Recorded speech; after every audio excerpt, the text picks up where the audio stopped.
Hablemos ahora de las leyes de Newton. Hablemos primeramente de la primera ley. La primera ley de Newton, la cual se enuncia originalmente como: si un objeto no interactúa con otro objeto, es posible identificar un marco de referencia en el que el objeto tiene aceleración cero. A tal marco de referencia le llamamos marco de referencia inercial. Aquí cabe aclarar que vamos a conocer como inercia a la fuerza contraria al movimiento. Así que el marco de referencia inercial será aquel punto en el que el observador tiene diferente velocidad que el objeto que se observa, o también puede describir como cuando el sistema tiene movimiento y el observador se encuentra en reposo.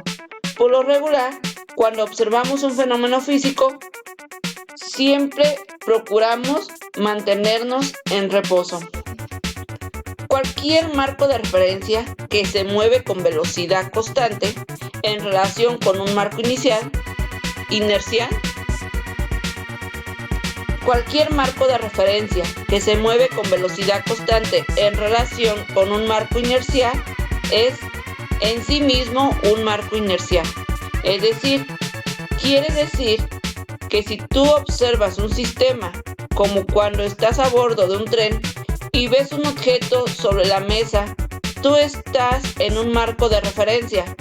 Pero si un observador se encuentra debajo del tren, tú en conjunto con el objeto sobre la mesa forman un marco de referencia para el observador. Muy próximos a los 1600, los científicos creían que el estado natural de la materia era estar en reposo. Las observaciones mostraron que los objetos en movimiento finalmente dejaban de moverse. Galileo fue el primero en considerar un planteamiento diferente del movimiento y del estado natural de la materia. Diseñó experimentos mentales y concluyó que no era natural que un objeto mantuviese en reposo. Una vez que un cuerpo se pone en movimiento, más bien su naturaleza era resistir el cambio en su movimiento. Las palabras cualquier velocidad, una vez impartida en un cuerpo móvil, se mantendrá firme y cuando se retire las causas externas de retardo.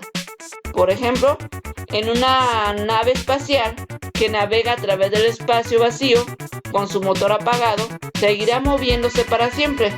No buscaría un estado natural de reposo. De acuerdo con todo esto que ya se dijo, esta discusión que se ha desarrollado,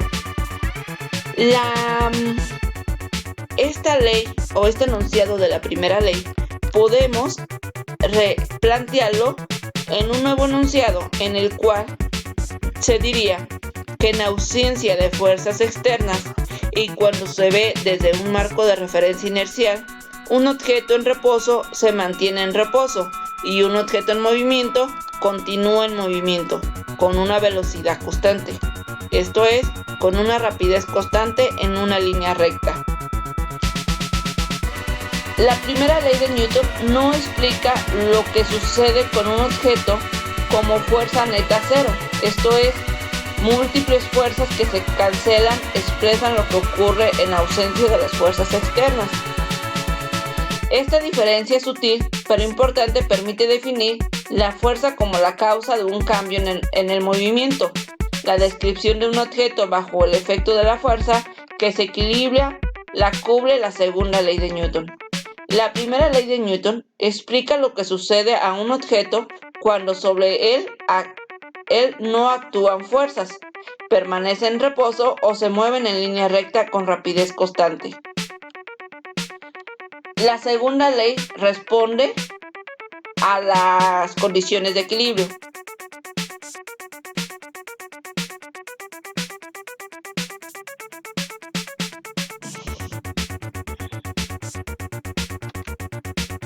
Ahora hablemos entonces de la segunda ley.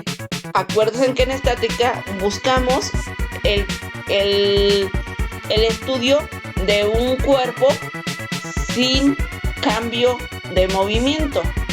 Es decir, estaríamos aplicando la primera ley para indicar que mientras no se le apliquen fuerzas, el objeto va a continuar ya sea en su estado de reposo o en su estado de movimiento.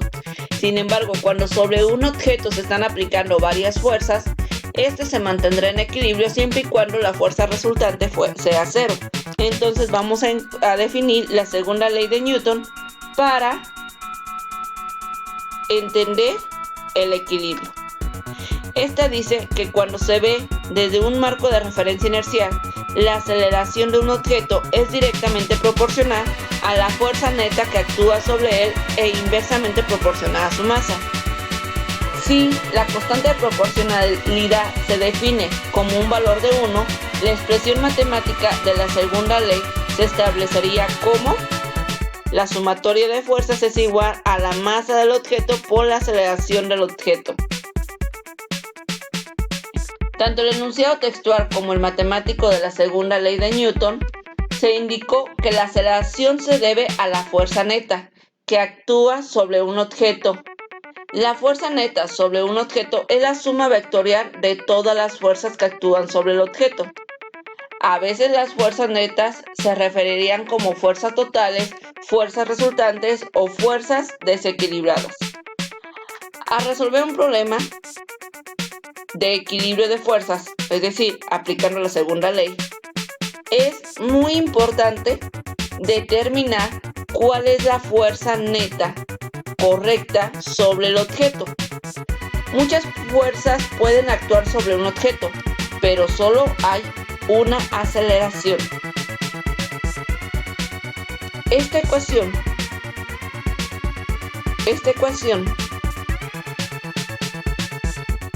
es una expresión vectorial y por lo tanto es equivalente a 3 ecuaciones de componentes.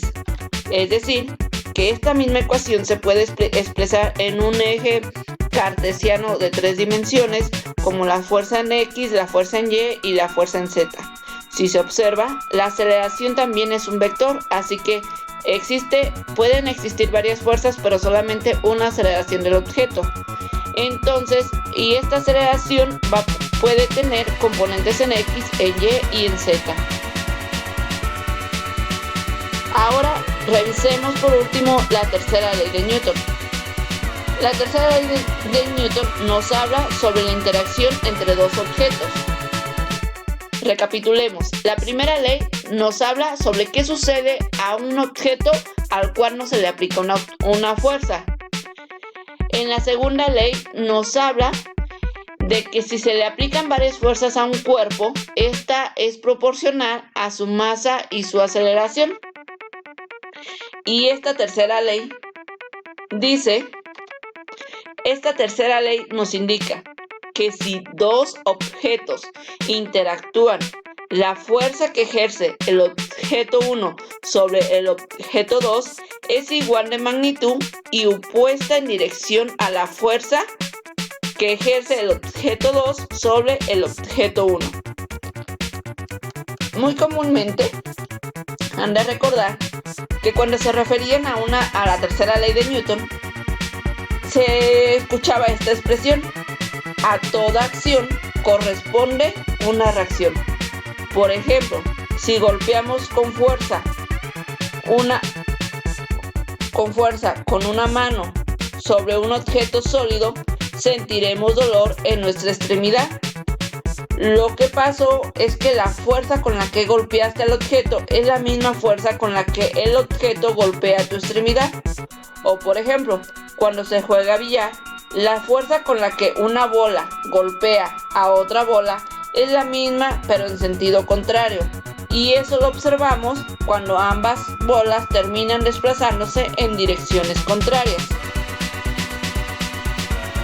Para convenir la simbología que vamos a aplicar en nuestro curso, vamos a denotar a la fuerza como la fuerza de A a B. Esto quiere decir la fuerza que el objeto A aplica sobre el objeto B. Así pues, la fuerza que se ejerce. Así pues, la fuerza que A ejerce sobre B le vamos a conocer como la fuerza de acción, mientras que la fuerza que B ejerce sobre A le vamos a conocer como la fuerza de reacción. De ahí el enunciado común que posiblemente ustedes traían en mente, que la tercera ley de Newton indica que a toda acción corresponde una reacción. En todos los casos, la fuerza de acción y la de reacción actúan sobre objetos diferentes y deben ser del mismo tipo, gravitacional, eléctrica, etc.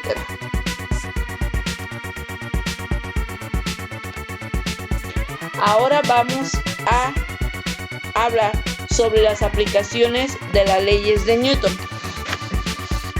Recuerden que cuando las leyes de Newton se aplican a un objeto, se tiene interés solo en las fuerzas externas que actúan sobre el objeto. Es decir, tenemos un modelo macroscópico. Si hablamos de las fuerzas de contacto y las fuerzas de campo, solamente nos interesan las fuerzas de contacto, o solamente se analizan las fuerzas de contacto. Para estudiar un objeto, debemos idealizar un modelo. Por ejemplo, cuando estudiamos partículas, un objeto como una partícula, ¿cuándo podremos estudiar un objeto como una partícula? Cuando la fuerza aplicada sobre el objeto sea en la posición de su centro de masa, de modo que se cumpla que cuando yo aplico la fuerza no exista rotación, que cuando existe una traslación del objeto no exista fricción.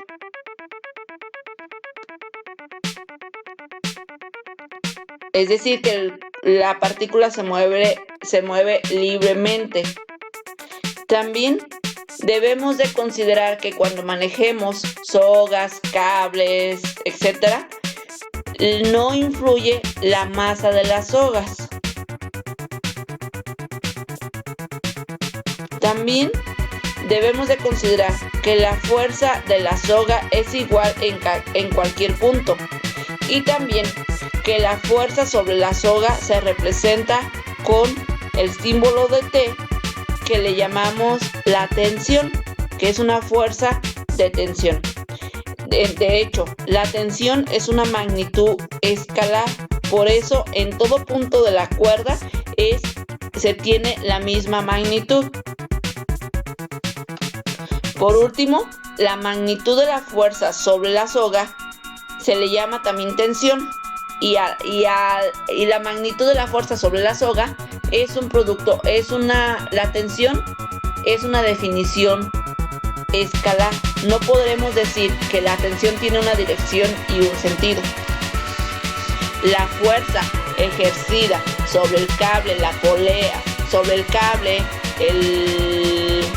la soga, etc., sí tiene dirección y sentido, pero la magnitud de esa fuerza, a la cual le llamamos tensión, es una magnitud escalar y no tiene dirección y sentido. Aclarar que el estudio de la estática consiste en que el cuerpo esté en reposo o continúe moviéndose sin cambios.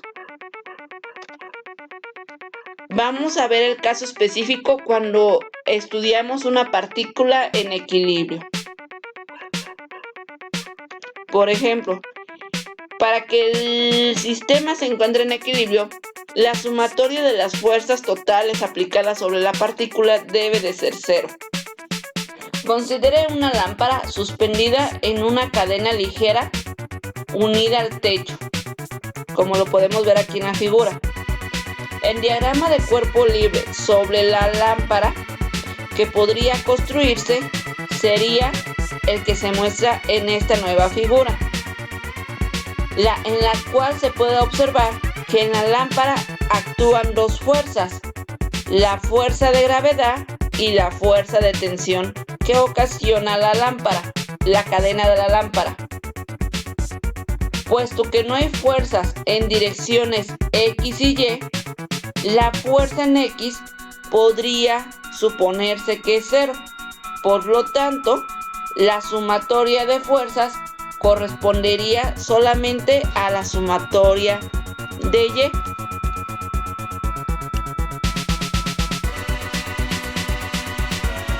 Aquí observe que la tensión, aunque debe igualarse a la fuerza de gravedad, no corresponde a que la tensión sea una fuerza de acción sobre la lámpara y la fuerza de gravedad sea una fuerza de reacción. Aquí más bien, para ejemplificar la tercera ley, debemos de ver a la cadena como una partícula, de modo que aquí la tensión B' sería la fuerza de acción y la tensión prima, o sea, sería la fuerza de reacción.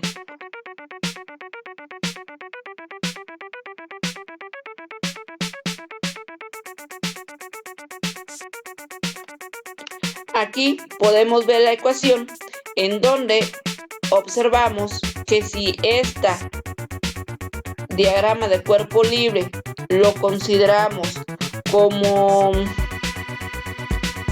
con la segunda ley de Newton, entonces la sumatoria de las fuerzas en Y sería que la tensión es igual a la fuerza de gravedad. Entonces, en esta no se aplica, o en este equilibrio de partícula no se aplica la tercera ley, porque si aplicáramos la tercera ley estaríamos observando que deberíamos aplicar ecuaciones para el sistema en donde la cadena se considera una partícula. En este caso aplicamos la segunda ley porque estamos en equilibrio de la partícula, cuando la lámpara se considera como una partícula. Otra aplicación de la ley de Newton la vamos a encontrar cuando una partícula se le está ejerciendo una fuerza neta. Por ejemplo, tenemos una caja la cual está siendo jalada con un cordón sobre una superficie horizontal sin fricción, como lo vemos aquí en la figura.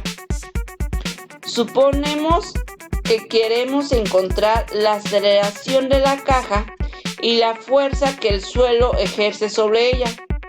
La fuerza que actúa sobre la caja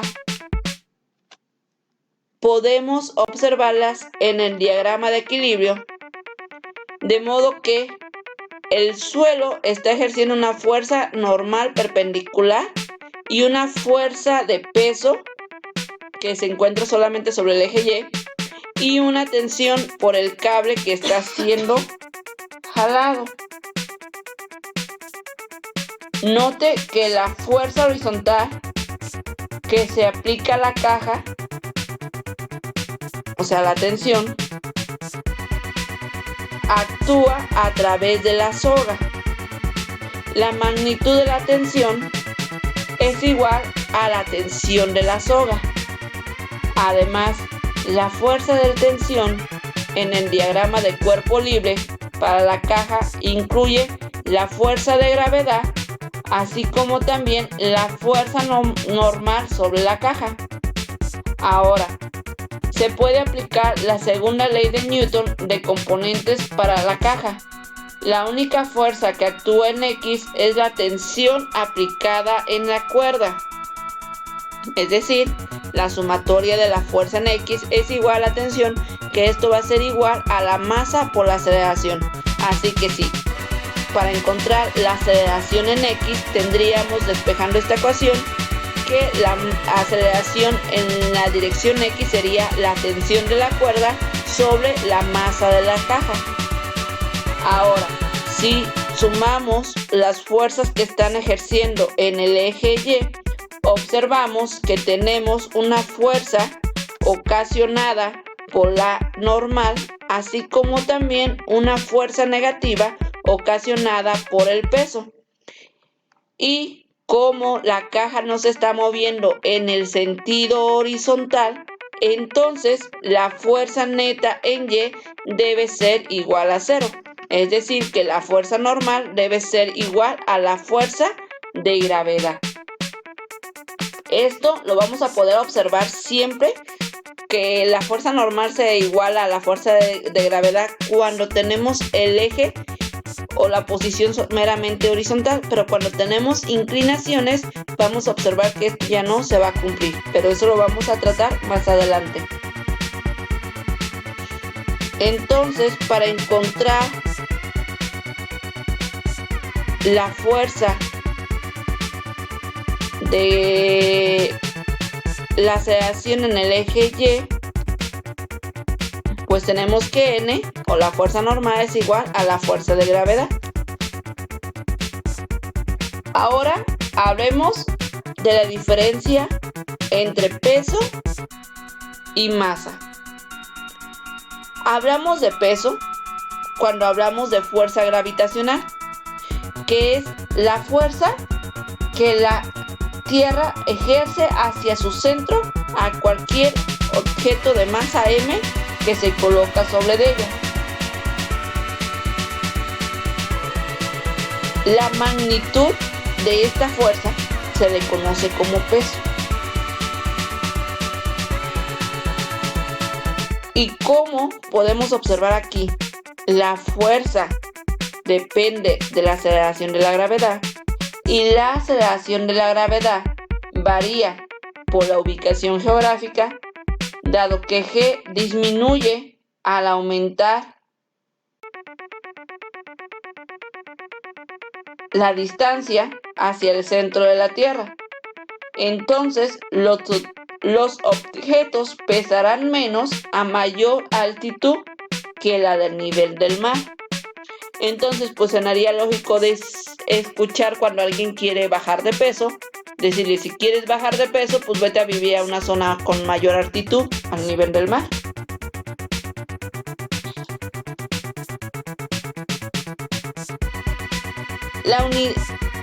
En cuanto a la masa,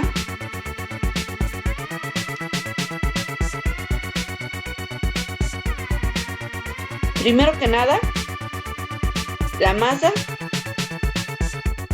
que comúnmente la confundimos con el peso, en química la hemos definido como la cantidad de materia que contienen los cuerpos. Sin embargo, en física no se define como la cantidad de materia que contienen los cuerpos, sino más bien es la propiedad de un objeto que especifica cuánta resistencia muestra un objeto para cambiar su velocidad y cómo cambia la velocidad de un objeto. Se requiere una aceleración. Se puede deducir entonces que la relación entre las masas es proporcional a la relación entre las aceleraciones. Es decir, a mayor masa, menor aceleración. Por ejemplo, si una fuerza conocida actúa sobre una masa, por ejemplo, de 3 kilogramos, producirá una aceleración de 4 metros por segundo cuadrado. Si la misma fuerza aplicada sobre un objeto, pero ahora de 6 kilogramos, entonces su aceleración será 2 metros por segundo cuadrado. Es decir, disminuyó a la mitad de la aceleración original. De acuerdo con un cúmulo de observaciones similares, se concluye que la magnitud de la aceleración de un objeto es inversa proporcional a su masa cuando sobre él actúa una fuerza conocida. Si un objeto tiene una masa conocida, la masa del otro objeto se obtiene a partir de mediciones de aceleración. La masa es una propiedad inherente de un objeto y es independiente de los alrededores del objeto y del método que se le aplique para medirla. Además, la masa es una cantidad escalar y en estos términos obedece las reglas de aritméticas ordinarias. Por ejemplo, si se combina una masa de 3 kilogramos con una masa de 5 kilogramos, la masa total es de 8 kilogramos. Este resultado se puede verificar experimentalmente al comparar la aceleración de una fuerza conocida proporcional a diferentes objetos por separación con la aceleración de la misma fuerza proporcionada a los mismos objetos, combinando con una unidad. La masa no se debe confundir con el peso. La masa y el peso son cantidades diferentes. El peso de un objeto es igual a la magnitud de la fuerza gravitacional ejercida sobre el objeto y varía con la posición. Por ejemplo, una persona que tiene 180 libras en la Tierra pesará aproximadamente 30 libras sobre la Luna. Por otra parte, la masa de un objeto, por donde quiera, es la misma. Un objeto no tiene una masa de 2 kilogramos sobre la Tierra, también tiene una masa de 2 kilogramos sobre la Luna.